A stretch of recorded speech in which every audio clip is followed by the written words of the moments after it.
Halo, ketemu lagi. Oke. Halo. Balik lagi di Chan The Vlog ya. Kali ini adalah lanjutan dari video wawancara sebelumnya. Kalian bisa lihat di sini. Kali ini lebih ngomongin, kalau yang kemarin itu kita sebenarnya ngomongin kuliah ya. Ya, sekarang Nah, sekarang ini ada sesuatu yang menarik sebenarnya yang saya lihat ya, karena ini kita bakal ngomongin tentang prestasi. Nah, prestasi dari si Abi ini adalah apa aja, Bi? mungkin publish di beberapa jurnal dan juga mungkin pernah research exchange di Australian National University di Australia selama 3 bulan. Nah, jadi prestasinya tuh ada 2 ya sebenarnya. Yang pertama itu dia belum selesai master tapi sudah bisa publish berapa? 12 ya? 12. 12 publish. Terus dan itu berapa? Yang penulis pertama berapa? Penulis pertama kalau nggak salah 5, tapi yang di jurnal tuh ada 3, 2-nya itu di proceeding nasional dan internasional. Jadi 12 itu sebenarnya ada proceedingnya 2. Proceedingnya berapa? Proceedingnya ada 2 benar. Proceedingnya 2 dan penulis pertamanya tuh di jurnal tuh berarti 3 ya? Betul. 3 ya. Yang sebagai penulis pertama 3 itu sudah belum selesai master tuh sebenarnya sudah bagus banget gitu. Betul. Nah, kemudian yang prestasi yang selanjutnya adalah yang beasiswa exchange ke Australia gitu. Ya. Jadi setelah selesai S1 atau belum? Itu saya daftar sebelum. Tapi Daftarnya sebelum berangkatnya setelah selesai ya. 2 Berarti bulan 3 bulan. belum selesai S1-nya dia sudah daftar, terus nanti ketika setelah selesai baru dia ke Australia untuk riset selama 3 bulan. Betul. 3 bulan ya. Dan itu sebenarnya prestasi juga. Kenapa? Karena ketika mau melamar suatu beasiswa itu kita perlu istilahnya menjual apa yang kita bisa tawarkan gitu. Nah, salah satunya yang bisa kita jual dari yang saya lihat dari si Abi ini adalah research exchange-nya dia ke Australia dengan publikasinya dia. Nah, sekarang kita akan ngobrol lebih lanjut bagaimana bisa seorang sarjana ya yang baru publish pertama kali tahun berapa? 2017. Itu proceeding nasional. Berarti saya tinggal 2000 berapa? 17 17 ya, tinggal.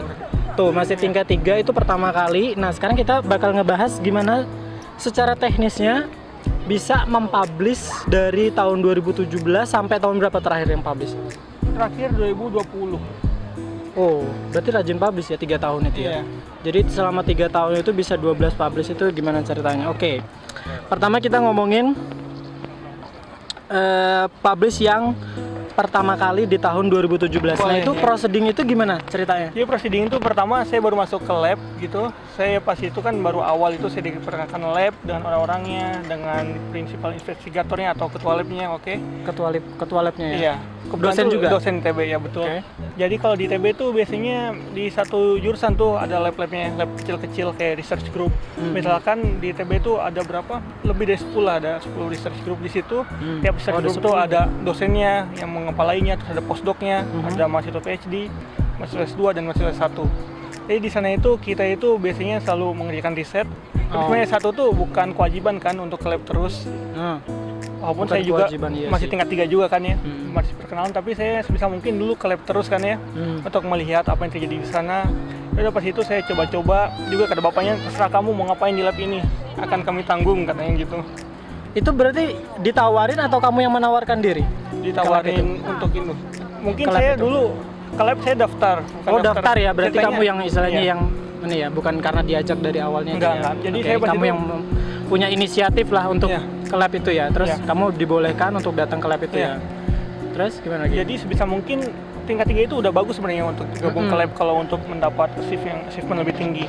Nggak harus dari tingkat 4 sih, dari tingkat 3 bisa, malah dari tingkat 2 pun bisa. Dari Gabung tingkat ke 2 lab. udah bisa Iya, ya betul. sebenarnya di ITB ya. Ya, tapi sebenarnya kalau mau masuk lab itu kita juga harus melihat juga bagaimana performa akademik kita. Maksudnya itu kayak keseimbangan antara studi dan lab. Jadi jangan sampai lab membuat studi terbengkalai juga kan. Kan iya. kewajiban utama kita itu studi tepat waktu atau di waktu yang tepat. Kalau kamu waktu itu terbengkalai nggak studinya? Sempat juga sih, dulu kasihkan nge-lab juga. Jadi pas itu ada kerjaan lab, ada ujian juga, pas itu kan banyak kan. Wah, sempat juga. Tapi saya dulu kan mikir juga studi itu yang utama, ya udah tetap di studi nomor satu kan. Berarti off dulu yang di lab, oke. Ya betul. Di tahun keberapa tuh? Itu sekitar di tahun tingkat akhir itu. IP sempat turun ya? Enggak. IP turun Apa tetap naik? enggak, biasa aja sih. Oh, IPK biasa aja, IP-nya Iya. biasa aja ya Iya. gara-gara lab itu ya. Nah, terus kamu berarti yang pertama kamu menawarkan diri dulu ya Betul. di lab itu kan. Iya. Karena di situ ada lab dan Iya. kayak kamu tertarik untuk di situ, kamu Iya. menawarkan diri, daftar, "Pak, saya mau di lab ini," gitu. Iya. Terus kamu ternyata diperbolehkan, Iya. oke kamu boleh segala macam. Iya. Nah, terus muncul untuk publikasi proceeding itu gimana? Jadi ceritanya gini, pas saya baru masuk lab si bapaknya nanya, "Kamu di sini mau kerja bidang apa?" Ah. Sebagai nikah kan kita Itu siapa? Kepala labnya? kepala labnya betul. Hmm. Bertanya saya kayak gitu pas di ruangannya. Kan sebagai tingkat kan kita paling tahu yang populer aja kan. "Pak, saya mau ini grafin." Kan grafin kan Oh. dulu lagi ngetop nih. Kalau lagi populer tuh grafin. Iya, kasih bapaknya saya punya topik ini, mau nggak? Saya bilang ya udah boleh lah, saya masuk dulu. Boleh. Sebenarnya itu kalau di lab tuh sebenarnya kita kalau awal kan bingung ya mau ngapain ya. Iya. Kita nggak bisa skill apa-apa, mau gimana. Hmm. Untungnya Mau ngapain kalau ya? itu kalau jadi anak lab masuk aja dulu kita liatin Masuk mereka dulu. tuh ngapain. Ya, jadi awal tuh paling kayak ngeliatin orang ngapain kita ikutin. Hmm. Terus ketika kamu muncul, "Pak, saya mau meneliti tentang grafin." Nah, Iya. itu dia bilang gimana? Oke, gitu ya. Terus kamu mulai Awalnya nulis nggak? Oke, Nggak. tapi si bapaknya ngomong ada material yang lebih baru nih Ah. yang kita pelajari. Oh. Mau nggak gini. Papernya dikirimin, saya suruh baca dulu, studi literatur kan awal-awal ya sebulan 2 bulan. Oh, dia ngasih ya, bukan kamu yang nyari paper Enggak, kamu. dia ngasih. Oh, dia ngasih paper-paper Ya, yang paper berhubungan. dari yang Tentang labnya. apa tuh yang terbaru? Zinc oxide dulu. Oh, apa? Zinc Oh, oxide, zinc oxide. material seng oksida. Terus setelah itu kan sudah baca, sudah lancar, terus saya dibantu sama PhD student. Oh, dibantu PhD student Iya. di situ. Ya dibimbing gini parameternya PhD gimana. student ITB. Betul. Dia kebetulan mahasiswa PMDSU juga. Oh, PMDS. Iya. Oke. Terus ya udah dapat data pas itu, saya numbuhin. Akhirnya saya awal-awal ya udah proceeding dulu lah, belajar dulu. Nah, iya Sebenarnya sih. sebagai researcher tuh nggak hanya menulis tapi juga mempublikasikan apa yang ada di pikiran kita, itu yang paling penting. Publikasikan ke halayak ramai kayak ke audiens, baik yang dia kita saintis temukan. atau orang biasa kan. Itu yang paling penting. Ya udah, pertama proceeding nasional dulu. Yang pertama itu saya masih ingat di ITB tuh. Ya di ITB terus presentasikan gugup gitu kan ya. Baru awal pas itu yang Itu ikut penulis sendiri kan? enggak sama PhD student Sama yang PhD bimbing student saya, itu ya? sama dokternya juga. Tapi kamu sebagai penulis pertamanya ya? Iya betul. Karena saya yang melakukannya kan. Nah, terus Terus kamu awal-awal tuh kita presentasikan ya nama proceeding. Hmm. Saya panik tuh masih tingkat 3 kan. Yang nonton tuh orang-orang yang udah ahli di bidang zinc oxide gitu. Maksudnya kayak gugup gitu gimana. Ya akhirnya lancar lah. itu Walaupun ini ya ditanya-tanya. apa seminar nasional ya jatuhnya Betul, ya? seminar Seminar nasional ya. Jadi terus dari situ kamu udah mulai nulis, terus kamu coba tentang apa tuh zincnya tuh apa judulnya Saya lebih? biasanya zinc oxide saya pelajari sifat optiknya. Sifat optik dari zinc. Iya. Oh, Jadi saya membandingkan gitu sifat optiknya gimana dengan kondisi yang berbeda. dengan kondisi yang berbeda. Iya. Kondisi apa aja tuh? Kondisinya saya pas itu pakai ini substrat gitu. Substrat. Kalau substrat itu istilahnya misalnya kita mau menemukan suatu material biasanya ada tatakan gitulah. Tatakannya itu di mana? Misalnya tatakannya material satu tatakan ini. Yang kedua tuh tatakan yang beda. Oh, Kita gitu. lihat apa ada ininya pengaruhnya atau gimana. Itu gimana? Itu berarti lab ya ininya penelitiannya ya? Iya, betul, di lab. Penelitian di lab ya berarti ya. Oke. Untungnya juga di lab di lab ITB ini si profesornya itu kayak memberikan wewenang bebas. Kamu mau ngapain aja terserah. Oke. Kamu mau campurin semua material juga gak apa-apa. Mau Oke. jadi saintis gila juga. Saya malah seneng kata bapaknya gitu. Iya sih, itu dari percobaan-percobaan itu ya. Berarti memang pertama kali publish itu proceeding, ya kan? Iya, Kamu betul. menawarkan diri, terus ya bapaknya oke, terus Iya. kamu mulai ngobrol masalah apa yang mau kamu teliti dengan Iya. profesor itu, terus kamu dikasih paper, kamu baca. Iya, betul. Banyak nggak papernya? Paper saya dikirim 12 Oh, awal-awal. 12 paper, terus kamu Lumayan baca, juga kan? terus kamu muncul ide dari baca itu ya? Muncul setelah sekian lama. Oh, merenung berapa lama? Merenung. Berapa 2 bulan? 2 bulanan ya, 2 bulanan terus muncul ide, kayaknya ada nih penelitian. Terus kamu datengin profesor itu atau datengin PhD student ya? Nah, saya biasanya komunikasi kayak tiap hari ke PhD studentnya itu. Oh, justru lebih ngobrolnya ke PhD student karena memang kepala labnya pasti sibuk ya. Iya sibuk. Paling Jadi dia ke lab, ngobrolnya ke ada PhD progres apa, gitu aja paling. Oke. Terus datang ke PhD, saya mau meneliti ini, terus tanggapan PhD pasti positif. Oh iya, nanti bagus saya bantuin. pasti. Iya betul. Terus dibantuin sama di PhD Iya. student, terus habis itu publish lah di proceeding itu ya gitu ya. Saya Yang pikir pertama. bagus juga sih. Kan soalnya kalau di publikasi itu bertahap kan ya dari nasional, proceeding nasional, internasional, jurnal nasional, jurnal internasional. Ya seperti itu. Jadi bagus juga sih mulai dari awal dari proceeding nasional sebagai maksudnya gimana ya? Langkah awal gitu. Setelah proceeding pertama itu lanjut publish ke proceeding lagi atau Iya betul proceeding proceeding lagi. yang iya. berikutnya ya. Tapi masih nasional. internasional. Sekarang naik ke internasional. Iya, ya? betul. Naik ke internasional itu prosesnya hampir sama ya. Hampir sama. Kayak misalkan idenya datang dari mana yang nomor yang 2? Yang prosedur yang Itu kedua? sebenarnya idenya tuh hampir sama. Oh, cuman pengembangan kali. Kayak dia itu series gitu. Iya, lebih pengembangannya ya sih, betul. ya. Lebih dalam juga analisisnya. Dan ini lebih banyak ngobrolnya sama PhD student itu lagi. Betul. Oke, yang prosedur yang kedua masih hampir nggak jauh beda ya. Iya. Dan materi yang dipublish itu pengembangan dari yang kedua ya. Betul. Terus yang setelah prosedur yang kedua baru jurnal nih. Ya, jurnal. Jurnal nasional. Jurnal itu langsung internasional ya. Internasional ya. Ini gimana ceritanya kok bisa langsung ke jurnal internasional? Ditawarin kah? Enggak, jadi intinya jurnal internasional tuh kita numbuhin material di lab kita. Numbuhin? Iya, numbuhin tuh istilahnya apa ya? Membuat gitu lah, membuat material. Bukan oke. membuat sih. Materialnya udah ada, kita cuma memodifikasi gitu. Mengembangkan dari Ya, material yang mengembangkan, ada ya. iya. Terus habis itu kebetulan nih PI-nya tuh ada kerjasama dan NUS. PI itu siapa? PI itu dosen, principal investigator gitu. Dia itu kepala lab juga? Iya betul. Oh, jadi kepala labnya itu punya Kerjasama dan NUS linknya. Gitu, punya Kebetulan, kerjasama dengan iya. di Universitas di Singapura. Singapura Iya, itu, terus gimana? kebetulan dia itu dari Singapura tuh orang Indonesia juga, lulusan ITB. Oh gitu, Iya. jadi networking ya. Networking itu, berlaku. iya kebetulan kayak dosen itu punya networking banyak di Singapura, bagus tuh. sama di Jepang juga. Pas di Singapura datanglah si dosen itu ke ITB kan, bincang-bincang apakah terus kita bisa buat kerjasama gitu, bisa. Jadi materialnya dari kita, nanti diukurnya di sana. Jadi si bapak itu yang di Singapura tuh ngomong sebenarnya keterbatasan tuh bisa kita akali dengan kerjasama. Keterbatasannya emang apa tuh? Kita nggak punya alat kan di ITB Indonesia. alatnya kurang ya. Sementara di Singapura tuh udah canggih banget. Iya sih benar. Singapura tuh udah kayak world class gitu kan ya. Jadi kita tumbuhin material di Indonesia, dibawa ke Singapura, diukur, dapat data, dibawa pulang lagi ke Indonesia. Oh, Jadi gitu, kayak kolaborasi teknisnya. gitu. Dengan kayak gitu kan jadi kita bisa menaikkan kualitas kita kan ya. Itu impactnya juga ke kampus juga, ke Iya. prodi juga, Betul. ke nama penulisnya juga, ya kan? Terus setelah itu masuklah, pertamanya saya kan nyoba jurnal nasional dulu lah Pak. Saya ngomong gitu kan ke bapaknya. Terus bapaknya, udah nih jurnal internasional aja bisa, ini udah bagus datanya. Kita punya data bagus-bagus nih, yaudah saya coba. Terus kalau di jurnal tuh ada namanya impact factor gitu kan ya. Iya. Jadi impact factor tuh seberapa banyak jurnal itu disitasi kan ya dalam setahun di rata-rata. Impact factor-nya berapa tuh jurnal yang pertama? Pas itu jurnal pertama saya submit ke 4,1. Ya, udah tinggi Tapi sih, sekarang tahun ini udah 5, udah 5 ya, oke. iya lumayan tinggi kan.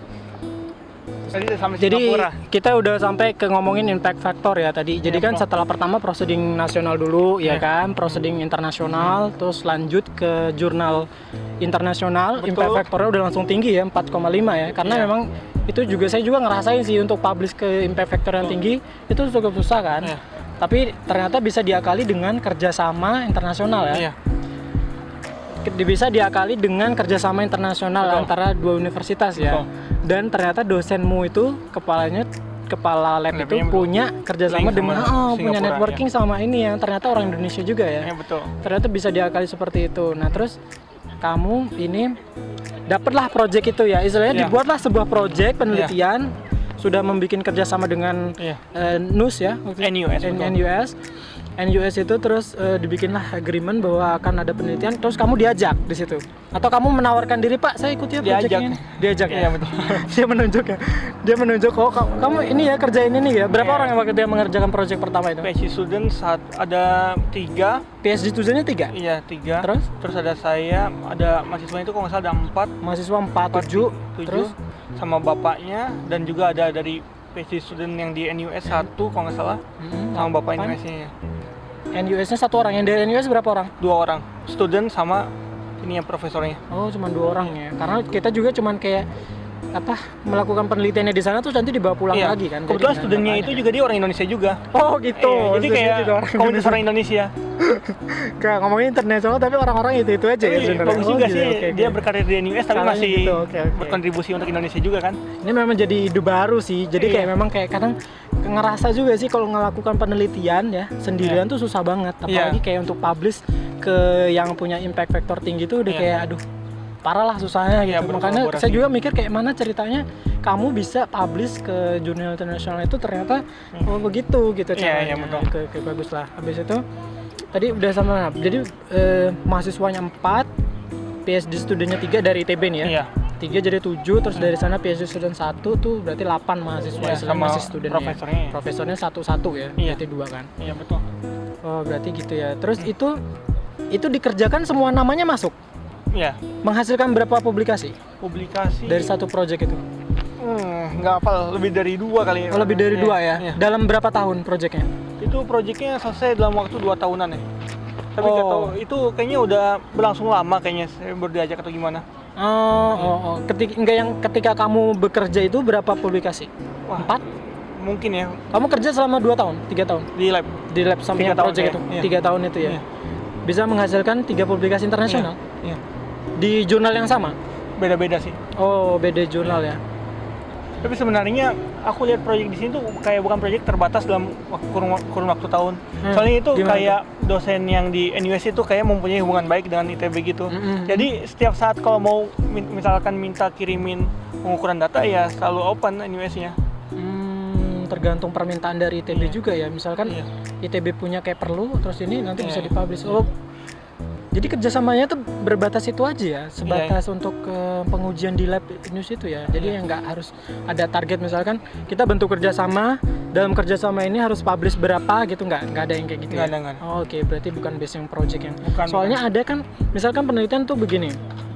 Saya antara misalkan NUS sama ITB nih Iya. kerjasama nih. Iya. Nah, kerjasama penelitian apa? Misalkan penelitian zinc. Iya. Zinc ini dikerjakan selama berapa tahun? Iya, iya. Misalkan 3 tahun, tapi targetnya apa? Keluarannya, Iya. publish berapa orang kayak Iya. gitu. Nah, kayak gitu kan biasanya. Tapi ini yang diceritakan kali ini sama si Abi itu bukan yang bagian Iya, yang itu. Jadi ini kerjasamanya cuman kayak kalau misalkan ITB butuh untuk menguji apa gitu di Iya. lab NUS ini bisa dikirim gitu ya. Sebatas itu aja ya. Nanti tapi nama autornya Iya, nanti masuk. ditulis ya Iya. gitu ya. Oke, yang mengerjakan itu ya. Jadi sebenarnya kerjasamanya juga selain itu, kalau mahasiswa ITB misalnya S1 saya udah lulus, bisa langsung S2 ke NUS gitu. Oh, itu juga bisa Jadi ya terkoneksi gitu. kerjasamanya. Oke. Kenapa kamu nggak ke sana aja NUS? Ke NUS. Kan lumayan tuh kayak NUS Singapura. Dia kan salah satu yang terbaik di Ya itu dunia sebenarnya kan? sesuai selera sih ya. Iya sih benar. Selera. Gimana environment-nya. Singapura kan udah tahu ya kayak gitu. Tapi sempat nggak daftar? NUS saya daftar di NTU sempet. Oh, NTU tapi gagal. Nggak gagal, nggak saya terusin. Oke. Udah sama interview soalnya udah dapet sini duluan. Oh gitu. Iya. Karena dia juga kalau nggak salah harus melamparkan GRE nggak sih? Ya betul. GRE itu, iya kan? Harus melamparkan Di GRE. NTU. Iya. Oke, next. Kita setelah jurnal setelah project itu ada berapa publikasi yang kamu namain? Yang pakai nama kamu? Tunggu, saya nggak apa boleh lihat dulu. Ya, kamu boleh. Lumayan ya berarti ya dari Iya situ. banyak di situ. Jadi di tahun 2018 tuh saya submit paper yang ini project ada 1. Dimulai tahun berapa? 2018. 18 ya, udah masuk jurnal 1, 2, 3. Ada 3. 3 ya jurnal. Iya. Berimpact factor semua itu. Iya. Jadi sebenarnya itu nggak cuma sama NUS, tapi ada kerjasama lain dengan Jepang juga. Oh, sama yang mana? Sama Nihon University namanya. Nihon? Iya. Oke. Sama Itu profesor. berapa publish? Itu sama Nihon itu ada berapa? Berarti sama NUS itu sekitar 3 ya. Iya. Terus sama yang Jepang ini berapa jurnal? 1. International jurnal juga Ya kan yang betul. Jepang? 3. 3 juga. Iya. 6 berarti ya. Iya. Terus sisanya? Sisanya itu paling dari kita juga ada publish nggak hanya dengan anak-anak fisika aja tapi sama jurusan kimia juga. Oh, multidisiplin ya. Iya, iya. Jadi di material itu sebenarnya itu Iya, karena kan Iya, ya iya. beririsan lah. Iya, Sebenarnya sama elektro kimia sama juga. fisika juga kadang Iya, beririsan. sensor gitu ya, Kayak buat sensor. ngomongin sensor, Iya. baterai, material PV itu elektro juga Iya, sebenarnya. jadi sekarang multidisiplin kan ya. Penelitian multidisiplin. Berarti dari NUS itu ada 3, NUS kayaknya lebih deh. 4 ya lah. Kayaknya 4 deh.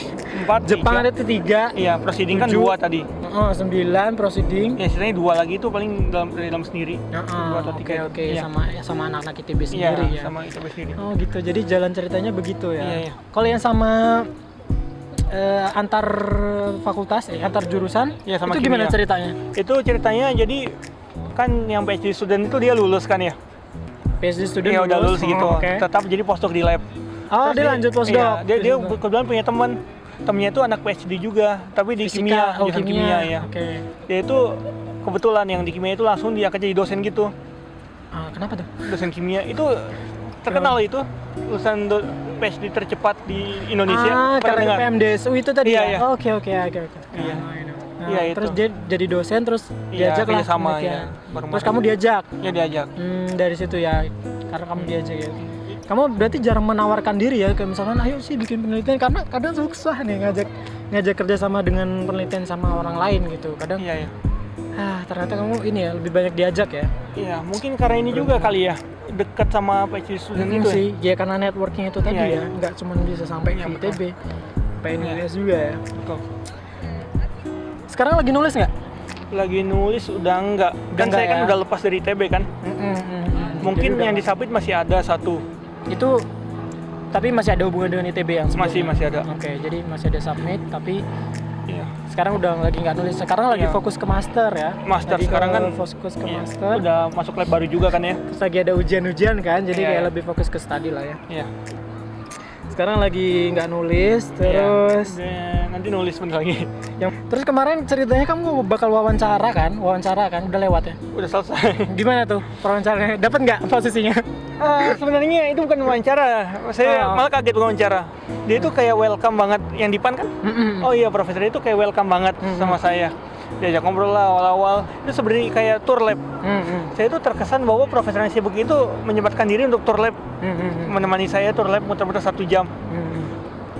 Terus itu jadi internship nggak itu? Jadi Ya, nanti Jadi. bulan kapan tuh? mulai Juli, 1 Juli. Oh, bulan depan ya, 1 Juli itu udah Iya. mulai internship ya. Kemarin Iya. tuh nggak wawancara ya sebenarnya. Udah Karena kan- muter-muter lab doang. makanya karena kalau internship kan sebenarnya ya apa ya, anak student cuma untuk belajar kan Iya. intinya, nggak full kerja kan. Terus yang menariknya lagi selama diskusi itu si profesornya ngomong kalau Anda mau nerusin setelah internship di sini ya boleh buat master thesis. Oh iya, tapi nggak berbayar. Iya. Jadi cuma untuk ya istilahnya numpang penelitian di PAN itu ya. Dikasih 1.800. Enggak, yang internship mah dikasih kan? Enggak, masih internship enggak, malah Internship nggak dikasih? Iya. Oke. Tapi nggak tahu deh, itu masih Yang- abu-abu. Tapi Oh, kalau misalkan masih sudah abu-abu. setelah 3 bulan baru dikasih. Istilahnya scholarship. Oke, I know. Karena saya juga dulu pernah internship, tapi nggak internship di Iya. lembaga penelitian ya. Iya. Kalau saya internshipnya di company, jadi kayak di perusahaan gitu. Dan itu berbayar kalau Iya, yang kalau saya. perusahaan iya kan profit kan. Saya pikir kamu bakal internship yang berbayar itu juga. Enggak. Gitu. Ternyata enggak Tapi ya. saya belum tahu sih, belum Ya, belum ngebahas jelas itu, lah baru ya. awal sih. Oke, nanti kayaknya sih bakal dikasih deh harusnya, masuk iya juga sih. Iya sih. Iya kali. kerja Rodi ya kan. Tapi dia ini kemarin ngomong nama kamu saya masukin ya ke daftar calon PhD student. PhD calon. Terus saya bilang, saya belum tentu PhD di sini. Agak Iya. apa-apa. Kalau yang penting cuma asal formalitas. Kalau kamu punya kesempatan buat nerusin. Terus gimana kalau nggak jadi? Saya bilang gitu kan. Tenang aja, nggak akan dipotong jadi kamu juga. Iya sih. Terus kamu terima? Ya udah. Iyalah, iyain aja. Kenapa Kalau enggak gitu. ya? Kita juga bisa nanti nggak tahu kan gimana selanjutnya. Terus apa aja yang kemarin ditanyain pas wawancara, video call kan istilahnya? Video call? Iya. Enggak. Lewat Ke sana saya. Oh gitu. Karena bulan apa tuh? Kemarin baru udah buka. baru ya. Oh berarti sudah mulai dibuka Research ya. Institute tuh udah buka istilahnya. Jadi kamu bisa ke sana ya? Iya. Ya, cuman dia ngasih tahu ini loh kita sedang mengerjakan ini segala macam Iya, ya. Kayak gitu sih. Dulu saya juga internship juga gitu sih. Oh iya. Terus ada tips nggak nih buat yang sekarang lagi berjuang untuk melakukan publikasi, ada nggak dari tips dari kamu? Publikasi yang pertama itu harus menimbulkan kemauan membaca Minat jurnal. ya? Iya itu. Dosen saya pernah Baca ngomong jurnal ya intinya untuk ya? satu jurnal tuh bisa 100 jurnal lebih harus yang kamu baca. Baru kamu Satu dapat jurnal, problemnya. 100 paper. Iya, baru kamu dapat problemnya. Jadi sebenarnya itu riset tuh kita mengisi gap yang sudah ada. Yang gap yang belum ada. Jadi ada banyak riset kan yang di mana-mana itu di Google Scholar lah. Terus kita cari, wah ini gapnya belum ada. Ya udah kita mengisi itu. Kita mencoba menyelesaikan masalah yang ada di bidang Iya, itu ya betul. sebenarnya. Apalagi nggak? Jadi kita harus menumbuhkan minat baca Untuk untuk membaca. jurnal, untuk dapatkan ide. Terus yang kedua ada lagi nggak? Kedua kalau bisa Nanya dong makanya Hah? denger minat baca. Kedua itu kalau bisa latihan menulis ya. Oh latihan menulis ya. Iya. Oke, karena biasanya dalam bahasa Inggris ya. Terus juga kalau misalnya mau terbit jurnal itu jangan, maksudnya apa ya, jangan sungkan untuk berdiskusi. Baik dengan Dengan PhD siapa aja. studentnya atau dengan dosennya. Jadi yang pertama minat baca, yang kedua menulis, yang ketiga diskusi, terus yang apa lagi? Terus kreativitas. Kreativitas. Kalau itu kamu apa? suka laboratorium, lakukan apa aja yang kamu mau. Campur-campurin gitu, bahan, gitu. asalkan aman, jangan meledak klipnya. Oke. Jadi banyak coba-coba sendiri aja ya Iya. sebenarnya. Uniknya juga kayak saya dulu pas di ENU ya, saya dikasih akses lab penuh. Saya dikasih pas itu pengawasan awal training, selain itu terserah kamu mau sampai jam berapa di lab. Gitu. Oke. Saya nyobain sendiri Di sana yang kerja sampai malam juga nggak sih? di ENU. Tergantung. Tergantungnya. Kamu kerja sampai malam juga nggak? Ya karena Pulangnya malam terus ya? supervisor saya dari Asia mau sampai malam. Karena kalau supervisor yang dari Asia emang kayak gitu Oh ya dari Asia tuh kok nggak tahu nggak generalisasi tapi rata-rata kayak gitu ya. Rata-rata emang kayak Iya. gitu emang. Taiwan di Jepang aduh makanya kayak soalnya kalau di Eropa kan agak sedikit beda ya. Iya di Eropa culture-nya. efektif katanya. Katanya. Katanya. Pokoknya tuh kamu kalau di Eropa nih yang saya tahu ya, kamu dilepas tapi itu kayak kamu harus bisa bertanggung jawab. Iya gitu. iya itu kelebihannya Harus Eropa. ada hasil gitu. Iya. Kalau di Asia kan kayak kamu bakal dibimbing terus pokoknya dikejar pokoknya sampai publish gitu. Kalau di sini tuh kayak oke, saya tahu kamu sudah dewasa tapi Betul. kamu harus bertanggung jawab. Itu alasannya baik lagi mau di Eropa atau di Asia. Begitu teman-teman. Terus Environment-nya. selanjutnya kita bakal ngomongin tentang tadi tuh ya kesimpulannya tuh kamu awal tuh 2017 terus dapat project itu 2018 ya, Ya. sampai dan 2000 Ya. terakhir tuh berapa 2020 kan? 2020 masih 20 masih kan masih ada satu yang di submit itu tadi ya. Nah sekarang kita lanjut ngebahas yang beasiswa yang di Australia. boleh. Itu tahun berapa tuh? Tahun apply-nya atau berangkatnya? Berangkatnya. Berangkatnya saya kan tahun berapa? 2019 berarti. Oh baru ya berarti. Iya. Berarti kamu masih mengerjakan project yang ada di ITB tuh. Masih betul. Terus kamu publish juga nggak ketika di sana di Australia? Sebenarnya di Australia tuh pertama-tama saya datang tuh saya udah ngobrol sama profesornya gimana rencananya, terus profesornya ngomong 3 bulan tuh waktunya sangat singkat untuk riset. Iya Kamu sih. tuh hanya bisa belajar alat-alatnya aja di sini. Jadi Benar-benar. main idenya gimana kamu itu belajar alat di sini sebanyak mungkin dan nanti kamu bisa berguna untuk jenjang karir kamu selanjutnya. Jadi saya belajar alat yang maksudnya canggih lah yang ada di sana. Saya belajar semuanya. Jadi nggak ngapa-ngapain dong ya istilahnya. Iya. Cuma Untuk- untuk mempelajari alat doang ya. Ya pelajari alat, Sisanya lihat liburan risetnya nggak? kayak gimana. Sisanya menikmati Kayaknya Australia. Menikmati laboratorium tepatnya. Iya. Jadi memang nggak ada ya. Jadi memang proses kalau di video sebelumnya kan sebenarnya udah kita bahas sedikit ya Iya. tentang beasiswa ini. Jadi kamu Iya. ngelamar beasiswa cuman base dokumen terus Iya. kamu dapat lah ada interview sedikit. Nggak ada interview ya?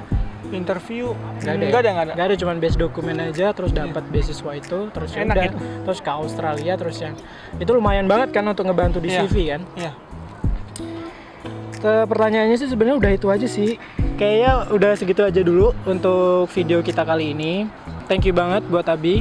Ya sama-sama. Ini yang kedua kalinya, semoga kalian gak bosan. Terus kalau kalian ada pertanyaan, misalkan gimana, karena prestasi itu penting banget kalau ketika kalian lagi nyari beasiswa. Itu apa yang kita bisa tawarkan gitu. Nah kalau si Abi kan seperti yang di awal tadi saya bilang bahwa si Abi itu punya prestasi yang dia jual.